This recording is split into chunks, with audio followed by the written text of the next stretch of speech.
नमस्कार दोस्तों। पिछली कक्षा में हमने पर्यावरण भूगोल के विकास के बारे में अध्ययन किया था और हमने देखा था कि किस प्रकार से क्रमशः पर्यावरण भूगोल का विकास होता हुआ आया है। प्राचीन काल से लेकर वर्तमान समय तक पर्यावरण भूगोल अपने अलग अलग स्वरूपों में विकसित हुआ है।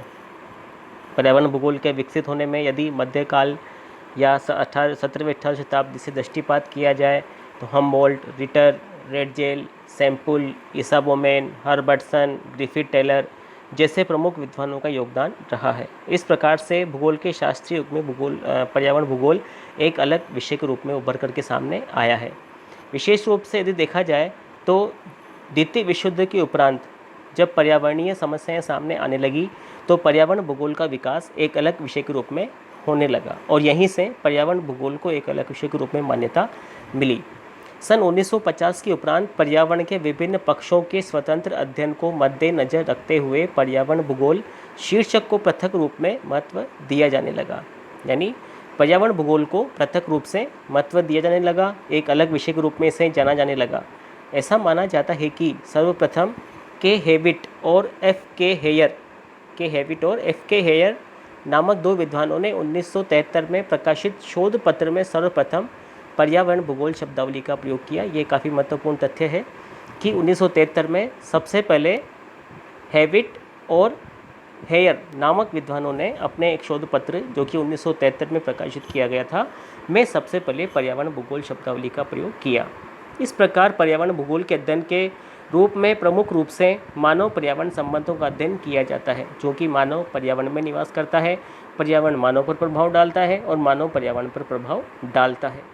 तो पर्यावरण भूगोल के अध्ययन के जो मुख्य केंद्र बिंदु हैं वो पर्यावरण और मानव ही हैं और इनके बीच में विकसित होने वाले अंतर संबंध हैं। इसमें जीवमंडलीय बृहद पारिस्थितिक तंत्र के प्रमुख संगठकों तथा उनकी क्रियाशीलता का अध्ययन किया जाता है।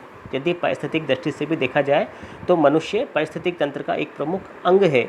मनुष्य के बिना पारिस्थितिक तंत्र का अस्तित्व नहीं है, उसे पारिस्थितिक तंत्र से अलग करके नहीं देखा जा सकता। तो उस पारिस्थितिक तंत्र में जितने भी जीव जंतु निवास करते हैं उनके संगठकों और उनकी क्रियाशीलता का अध्ययन पर्यावरण भूगोल में किया जाता है।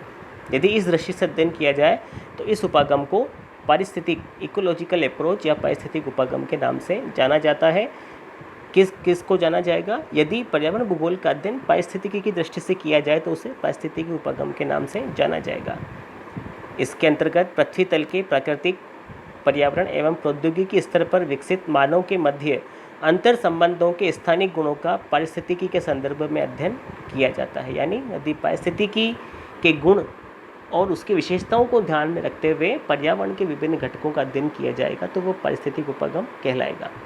इस दृष्टि से पर्यावरण भूगोल वह विज्ञान है जिसमें जीवित प्राणियों तथा प्राकृतिक पर्यावरण के मध्य तथा अग्रिम विकसित मानव के पर्यावरण के साथ अंतर संबंधों का अध्ययन किया जाता है।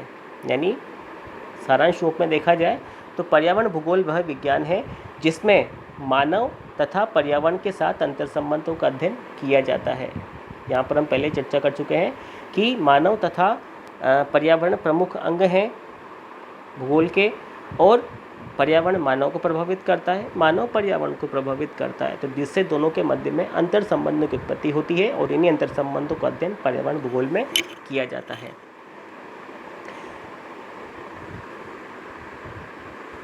इसके पश्चात हम देखते हैं कि पर्यावरण भूगोल की वह शाखा है जिसमें पारिस्थितिक तंत्र के विभिन्न संगठकों की प्रकृति, कार्यों तथा उनकी परस्पर अंतर निर्भरता आदि का स्थानिक वितरण के संदर्भ में अध्ययन किया जाता है। यानी यह भूगोल की वह शाखा है जिसमें पारिस्थितिक तंत्र के विभिन्न संगठकों की प्रकृति, उनके कार्य तथा उनकी अंतर निर्भरता आदि का स्थानिक वितरण के संदर्भ में अध्ययन किया जाता है। अर्थात इसमें उस पारिस्थितिक तंत्र के विभिन्न घटकों को भी देखा जाता है, उनकी प्रकृति को भी देखा जाता है, उनका भी अध्ययन किया जाता है, उनके कार्यों का और उन संगठकों की परस्पर अंतर निर्भरता का अध्ययन भी किया जाता है। और ये सभी जो चीज़ें हैं ये स्थानिक भिन्नता लिए हुए होती है कि स्थान स्थान पर पारिस्थितिक तंत्र के घटक, उनकी अंतर निर्भरता, उनकी प्रकृति, उनके कार्य अलग अलग होंगे, तो स्थानिक पक्ष का ध्यान भी इसके अंतर्गत रखा जाता है। सविंद्र सिंह के अनुसार पर्यावरण भूगोल सामान्य रूप से जीवित जीवों तथा प्राकृतिक पर्यावरण के मध्य तथा मुख्य रूप से वर्तमान विकसित आर्थिक मानव एवं उसके प्राकृतिक पर्यावरण के मध्य अंतर संबंधों के स्थानिक गुणों का अध्ययन कहलाता है। यानी यहाँ पर प्राकृतिक पर्यावरण और विकसित आर्थिक मानव और उसके प्राकृतिक पर्यावरण के मध्य अंतर संबंधों के स्थानीय गुणों का अध्ययन है। यानी पर्यावरण तो है ही, और मनुष्य कैसा है, विकसित आर्थिक मानव है जो कि पर्यावरण पर, प्रकृति पर पर्याप्त प्रभाव डालता है। उनके दोनों के मध्य जो अंतर संबंध हैं, उन अंतर संबंधों के स्थानीय गुणों का अध्ययन भी पर्यावरण भूगोल में किया जाता है।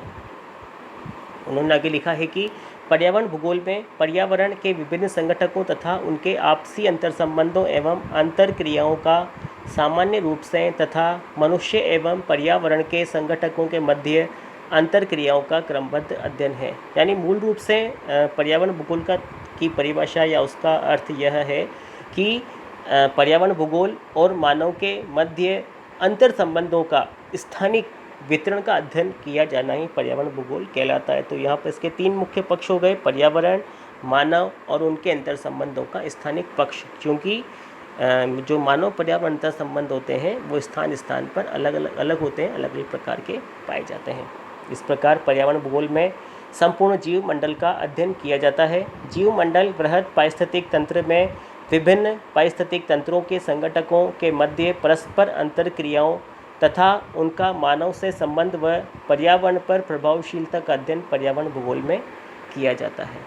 तो इस प्रकार सारांश रूप से यह कहा जा सकता है कि पर्यावरण भूगोल वह विज्ञान है जिसमें प्राकृतिक पर्यावरण, उसमें निवास करने वाले मनुष्य, उसकी क्रियाशीलता, प्राकृतिक पर्यावरण के साथ अंतर संबंध और इन अंतर संबंधों के स्थानिक वितरण का अध्ययन पर्यावरण भूगोल में किया जाता है। यहाँ पर हम इस परिभाषा को अलग अलग बिंदुओं में भी रख सकते हैं। प्रथम बिंदु है प्राकृतिक पर्यावरण, दूसरा बिंदु है मानव, तीसरा बिंदु है मानव की क्रियाशीलता, चौथा बिंदु है मानव और पर्यावरण के मध्य अंतर संबंध और पांचवा बिंदु है मानव और पर्यावरण के मध्य अंतर संबंधों का स्थानिक वितरण।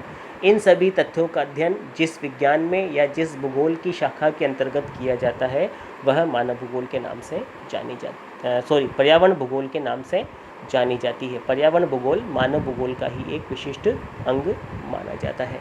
इस प्रकार से यदि पर्यावरण भूगोल की अर्थ और परिभाषा के संदर्भ में प्रश्न पूछा जाए तो 1 या 2 विशिष्ट विद्वानों की परिभाषा देकर उसके अंत में अपना मत प्रस्तुत किया जा सकता है सारांशतः।